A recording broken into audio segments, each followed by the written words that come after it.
Hey, wait, my people, stay less, stay less don't paro for this video. No be small thing. I go put am for na more na watch.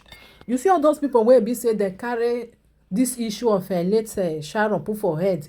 They drag the mama, they drag the daughter. Hey, no be small wahala. She don't paro. She give them back to back. Because too much of everything is bad. If they talk small something, they go rest. But some of our people, they know they rest. They go use and take turn to both gbas. It go come be like saga between both of them, you know. So he talk about many people, because he not call name, but you know now you must know your own for inside. No be small wahala. I just pray baby say everything just go like that, because the way some of our people they do something not good. This one say na they told the truth, the other one say na they told the truth. We know they even they think about who they told the truth, who not they told the truth. Person wey be say still there for mortuary dey there, instead of to think how to do other things, then they drag each other. No, they drag the mama, no, can't drag the pikin, no, can't drag a friend. It no make sense, for real. So now make her she paro, even go reach TikTok. People wey dey for TikTok, they see they do their own for that side. All those one I can't even I don't know as I want to talk.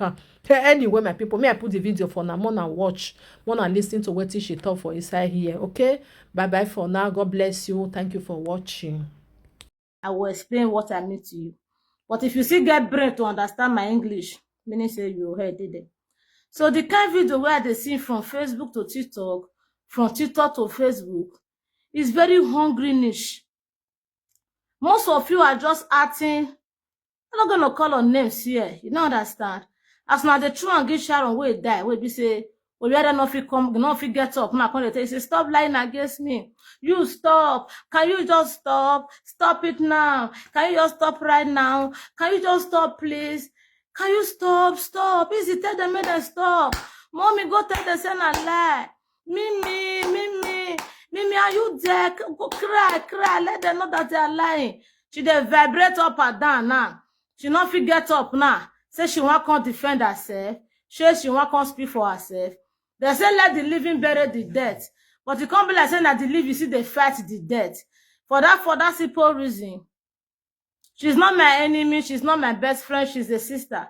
She's an blood. She fat. Now I do blood. Now they flow for her vein. If you cut and even I should see them much right, and if you see cut and the only water will go come and go say na Benin. You don't understand. For that simple reason, I will be her voice. I will be her voice. Make the quote and one after the other, the way I tell the hearer. Some say she be husband snatcher. Now show she be husband snatcher. At least she's a single girl where be say she see they look for home they go before she died. She will see they looking for a place where be say it will be for herself before she died. She wasn't a married woman who went ahead sleeping with people outside. No, she was not an adulterous woman. You dey get my point, so she wasn't an adulteress. She was still a young lady who is very single, try to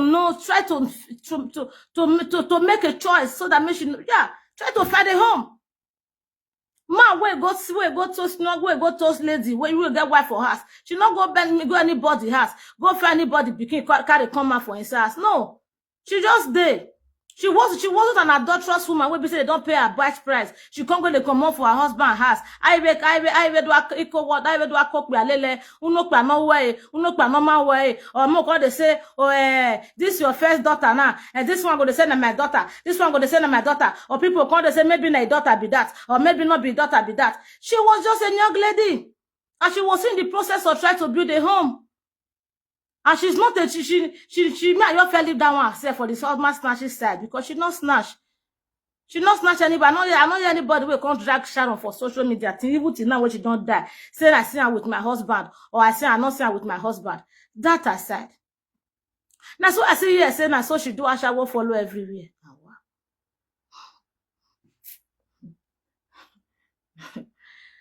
Like I said, she's not there to speak. I go speak for her. Don't let me share this live video. May I give you a music mode they enjoy first.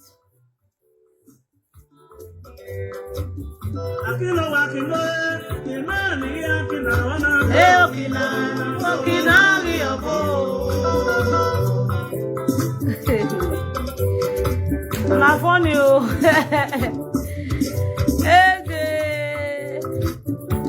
What let me share this live video? I use the regular. Aba ke no keke na ya let no keke. Abi wo ma ku keke. Abe ne ku emu abe ne bi gbe egbe. Abe uru pa be aseke ni abia isisa. Abe ti abe u. Abe mi eteme. Abe ne fajo ewu. Abe no wa me pe malele. Isa oto. When I me share the live video, no they go.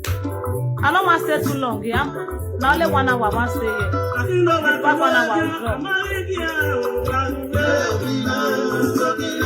So my daughter did fine. She's good. She's okay. She's doing fine.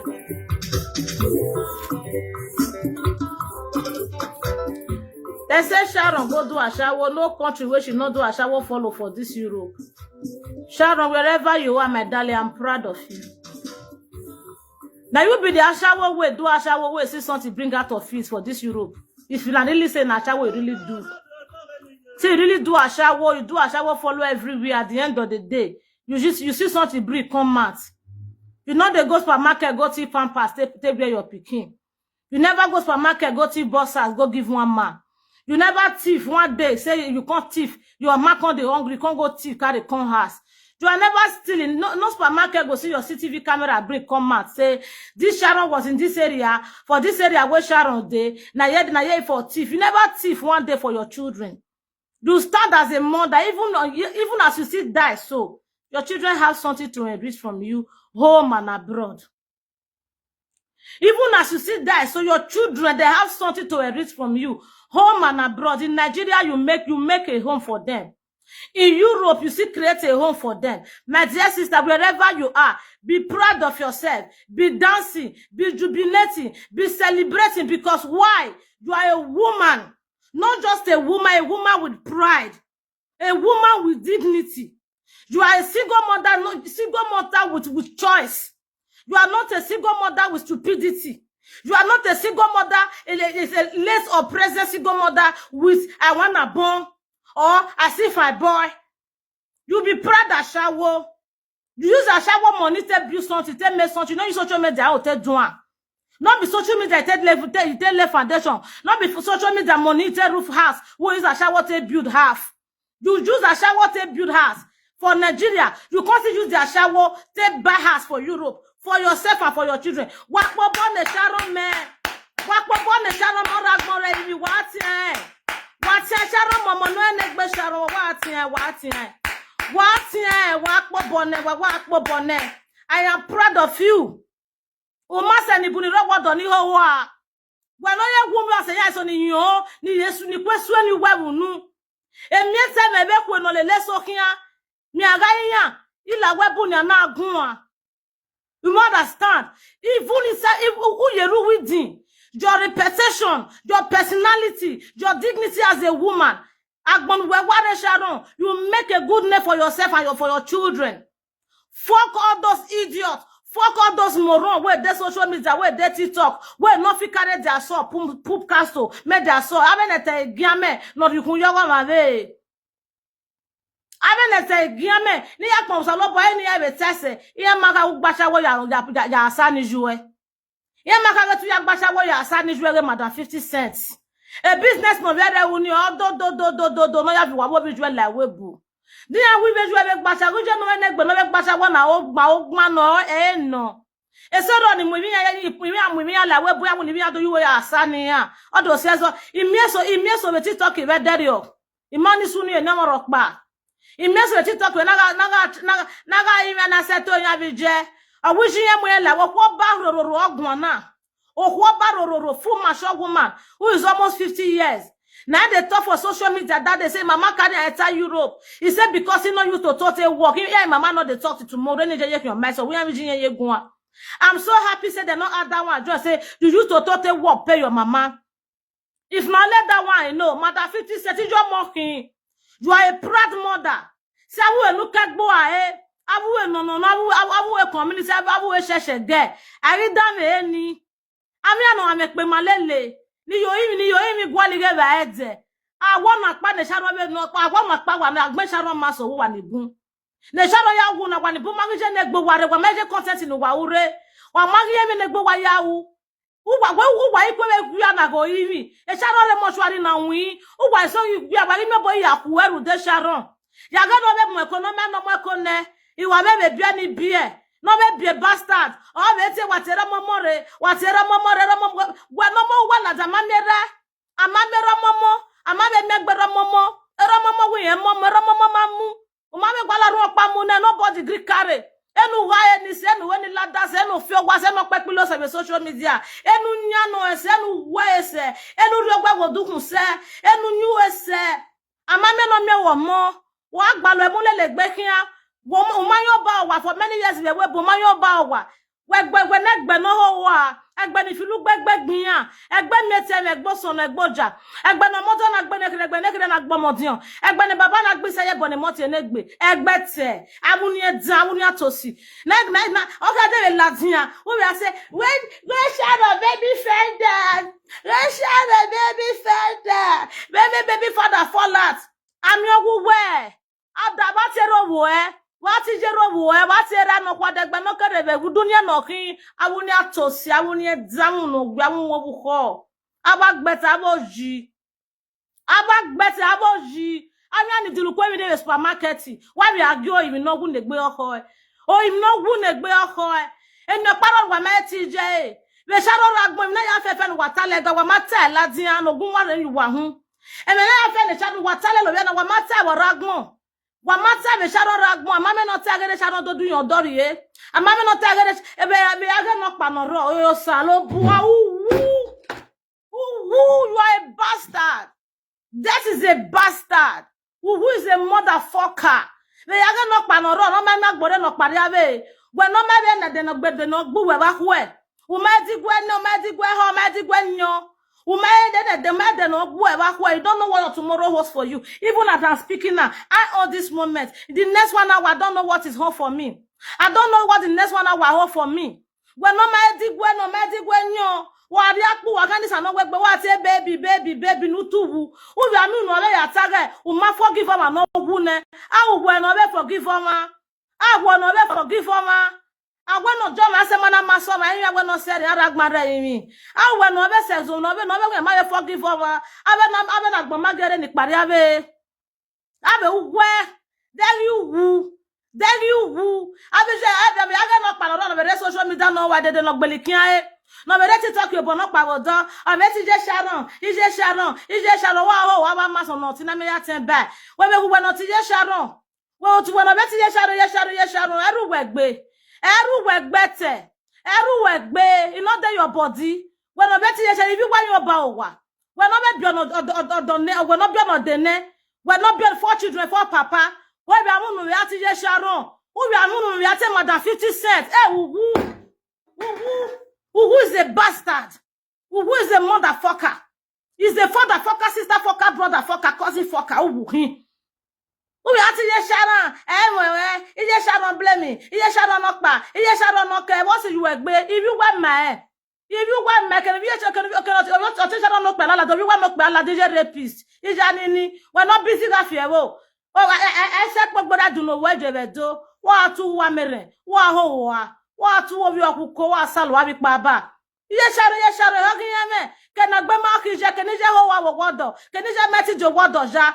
Oh, me ya soon ni fanu gbalo to me go to me hu ni wa bola wa gbo na mi ye da you wa gbe oku ye Sharon ije ma wona kai ave bi omo na be omo na be so ko ba ne abele la mojo wodo e ke ni jo mo so wu se obi o se mo ayo wa e mo se no la we bo won we no ve mo la we bo wa no e no bi e ki ko ba o ya la wu he eki agado yun so because you jale no bie e be ni jo mo wa no ni ya pon so bo maka na we maybe obe you ya gbegbe aga ni je oni ma ki wa tell you where because wa tell you where wa afian wu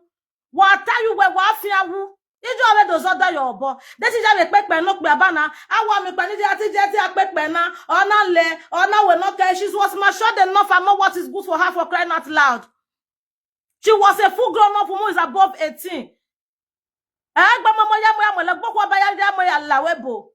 She can make a choice and choose whatever she wants to do with her life. Is it what you wanna say me do? I may never bear me cool. Nobody's above mistake. That is unpredictable, like I said. It's a fucking coward. You don't they promise anybody, say they can't visit anybody else. Wish among we help no my sunu die no my sunu die go wage so lo ba no gebe sunu da wo wa do wa nije me lost omo do wa no my balo lost all time Nigeria we gbe we be say person lost pikin even if you that woman if you get anything we do na ona do ba me pa no ri wa e wo balo no wa na so no wa so nya gba mo wa wo balo na wa na so no wa so wo wi okuko ne ve dan la wa gbe no wa ve ni Sharon vie no wa vie ni Sharon vie wa gbon ni vi wa me ni Sharon me we gbe na me gugwa kokomo na be go Sharon kokomo na ye ni wa ki e akporu e no den wa salo wa bi pa ba no wa ho wa ma so no bi na me da what is this obi be do wa lu kan o ma ga gwa gi fio o ma go ga gu e gogo ameno gogo awo gogo ameno fia hu abegbe o ha gi euro pa to a problem in Nigeria dia nobody fit even come and come say see the stress where they pass through my people mona come help me o if you go be ga talking la dia iye mi jobo o ga se gbe we do iye yo gwari lowo ya esovo ni ya we na social media ni wa mo social media ni ya daji ya gwe mezuga back in the social media abeni ya employ the social media ni ya employ the warehouse abena meti e employ the warehouse na employ the social media be won bi we abena tegba egbe no dukun yo gere uwa so wu uwa wo da be vampire vonsho awo imi ni fi awo imi abugun ni feed we gbo imi re wa ma be ze mu jala ka be mo de mortuary ne wa ka ya e be mortuary wa ma be zie gbe na ka e mo de mortuary wa ka ya so la kan ya si le pape gbe si wa kin gun si wa kin vonsho wa wari yu abugbe wa yu abugbe mortuary wa ma se gbe se cemetery no wa so wu wa be se cemetery ne wa worry ya wa so lo boya we se enu wa ya la dia enu wa ya la fefe ya la dia do ya yu pe gbo bi ro kenora gbo ke mo no bi emi ya fefe no wi wa mo moko if you wa be re wo na ro bo no lie vo if you wa be re vo unu no go you know say Sharon o e Sharon ti la dan to zunu do zenu nu e o wo e kan ari evo o so e na me gbenu e ave ka ma da ga vi egbe eri oje yawo egbe kekere no ri evo wa ya aga bu wa ya segun sagbada o wa ya aga bu wa ya segun sagbada o wa mi o egbe sisu wa we e o de do simi ake aku wi wa mu e ki o dere ake aku wi wa mu e ki ko ma bi omo ko wa ga bi omo ko o jana ya fe lu wa ija ni oyimi Sharon o wa mana bi omo ko wi wa ki ari e bo su ko mana mo ko wa mana mo ko fu wa gbe wa mana bi mo ko no bi wa be bi e o bi wa be re we gonna be a generation curse upon you people. What is it? What happen? How much na dey fair? What happen? Bosunu emi ya ki ba ya we content. Must everything be on the name of content? Must everything be the name of content? Na everything will come on wanted the trend. Every day they go wagbe. Ayi say they be suwa. Why say they be make game anagbon? Agege anagbon they be go at all. What happen? Enu why will say me not the private jet iwo. Me why you get social media we need government me you get government yawo. Me why you get social media ne mani basha wo da ne ma you ga shawo yawo. Me why you get social media ne mani pe toilet ma you get toilet yawo. Wa salu wa ne feje ne fo na gbo titi. Iwa bo la wa gbe. Iye Sharon wa kinu wa ya si won. Wa so ni jiyan mama jiyan ke fi awu. Iju wa nu kese soro ni jiyan yegun no ye pepe lo wa dawo social media. Uwa so wu. Uwa worry ya. Body and waka o yo to. What is this? Ije Sharon. Iju webo we no bi ni pe ha be we bonu we ju egoko. Unu ju egu ekoko nu o wa anu muju ye Sharon to gbo e. We no bi ni pe ha be we bo three children, three papa, many your mama help you take care of. Unu ju ekwo e wo. Unu gba muju la we bo no do gu ekoko mo. Nu wa Sharon ti wa mo wagmo. Na you wa bie ken Sharon. Unu ju wa dogu wa kwo. Unu no. Nu wa worry about an waka u. When not be on the 5 children, 5 papa we webo. How many your mama bath? How many your mama bath? Unu jwe kwoe. Unu jwe mu wowo. Unu jwe ku we koveji. Manda battalion. Uwa so wo. Uwa worry ya. Wana me won do me na webo wa we marriage. Unu gbaja ku wa de do ku wa kokomo. Enu wa le me wo so unu gba wa mu jo wa de do ku wa kokomo nu wa wi awo me ogbon. Nu wa wi awo me ogbon. Unu abe meteme abi we no wi amegbiyan don't talk to people dead body don't talk to wetin want yeah dey here na no come dey sleep again edeke gbe wa laje edeke mu wa laje wa laje igba have dokpa 4 times in a day on top of a corpse on top of a dead person won yin wa vi egbe o and then wa we content igbene ni waya yo to then wa we fian wu ya gbene ni we gbene ni waya yo to ya be wa we content wa worry agbon any present and social media person no again create a page no my create a page where you to and then wa we post present na we fian wu no make na ya we content. What nonsense, what impetu, what rubbish, what sunu wetin happen? Anything where they drop for social media now these days, they bring money. Draw something where go give you money. Draw something where go give you money. Not be people pain. How can you be celebrating? Narrating people's pain. Narrating someone's death. Someone that is not your sibling. Oh, Omagu was in your door. Our wema to stay. Umami o me o wa. Awu wa so. Then other fish around with wagwalogan wa mami. Adafu wa so mama vai. Nemo dom maso donori wa so yo wa. Awo konsu palo. Nemo dom maso wa so no of the so what you not you wa yo wa. Awo do it. Awo done bondon. Wa saloa. Awo bewe squad. And anyone like the social media okay, where you gwali go. E mata ro to egu wata. Wani bele pupo na where they born every year. They born every year. Unu gba wa emuju wa na dogu wa kwa mo. No muje you just enjoy ko gi awe. Thank you for the star. Unu gba wa emuju wa na dogu wa kwa mo. Wani wa bele pupo. Upo gba wa ma bi opono de wa be bi e. Upo gba wa ma bi e. Unu gba wa emuju wa na dogu wa kwa mo. How many times? E ose de yeme. Sharon. One live video from the beginning of was you know go the instrument may you hear better thing. Sharon. What wa eh? O one not a Sharon go die affair. O one you know tell me die egbe Sharon ya affair. O one not to ta ko Sharon gbe ya affair. E va ki ame wo wa ni.